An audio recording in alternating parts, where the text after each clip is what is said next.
Are you saying I've got to sit here and watch all your lights go cold? Pack my bag of good intentions in the boots of growing old.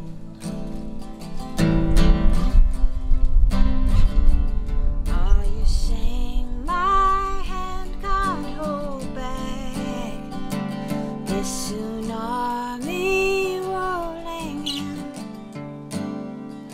The only power at my disposal is to choose which way to swim.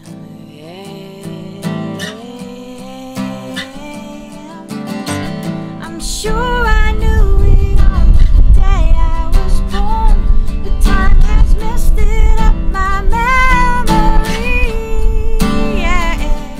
All I know is that I know nothing, so don't ask me.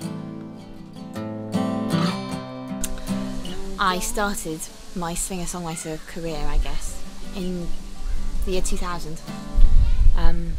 At that point I was 25 and I'd graduated from Cambridge. I came out with a really good degree and I sort of shot like a comet down to London and got a job at the BBC. I was very lucky. I got sort of taken, it was a work experience placement that turned into a job, which was brilliant back then.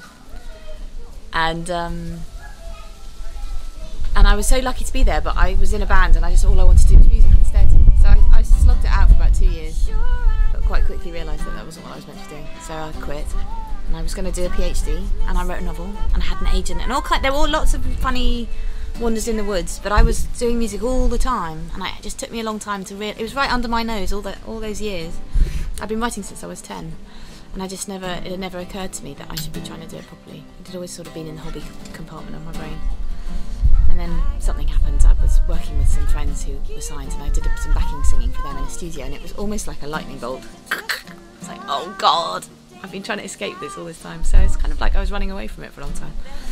But at that point I decided to drop everything. My parents were horrified, and go for it. And I haven't really looked back. So that was 11 years ago now. 1, 2, 3. Yay! So I'm going on a little tour. I'm hoping it'll be in a caravan, although that is slightly under threat at the moment because my beautiful caravan has got a bit of a problem mechanically. But hopefully that's the way we're going to do it.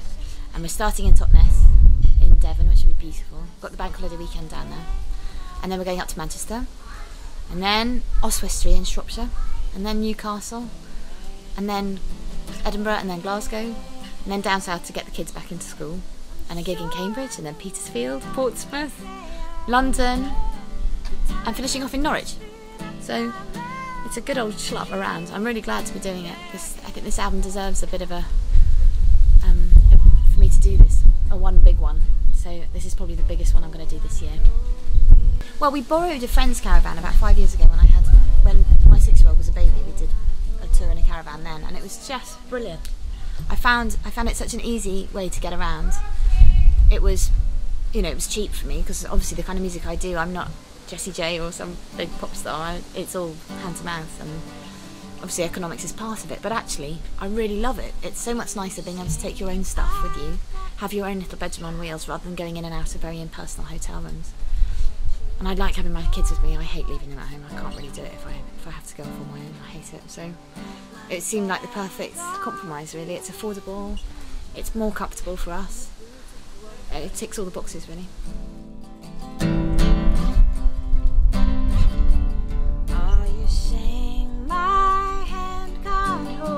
Well, our caravan is called Ella. We bought her on eBay from some lovely people in Lancashire, and we went to pick her up, and the minute we came around the corner my little girl said, "She looks like an Ella." So there we go, that was it. If you've been named by a small child, that kind of tends to stick. So yeah.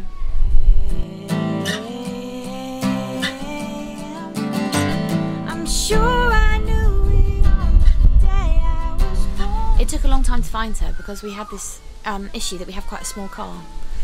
We drive a Honda Jazz, which are tiny little things.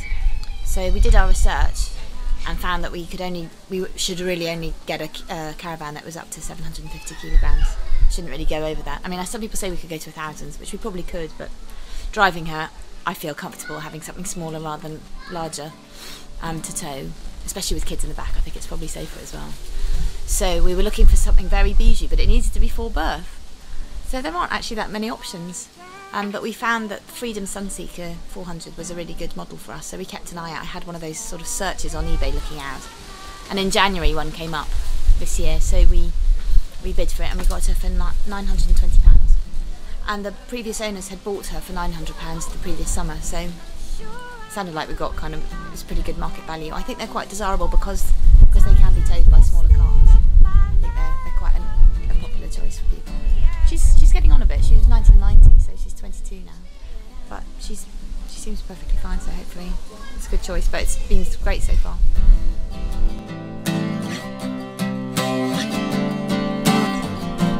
I got trouble enough keeping my own nose clean. Each day's a twisting path with dangers I can't foresee. I better mind my own affairs. Trust those I love to mind theirs. I'm gonna set my eyes out. 2, 1, 2, 3. Yeah, yeah, yeah.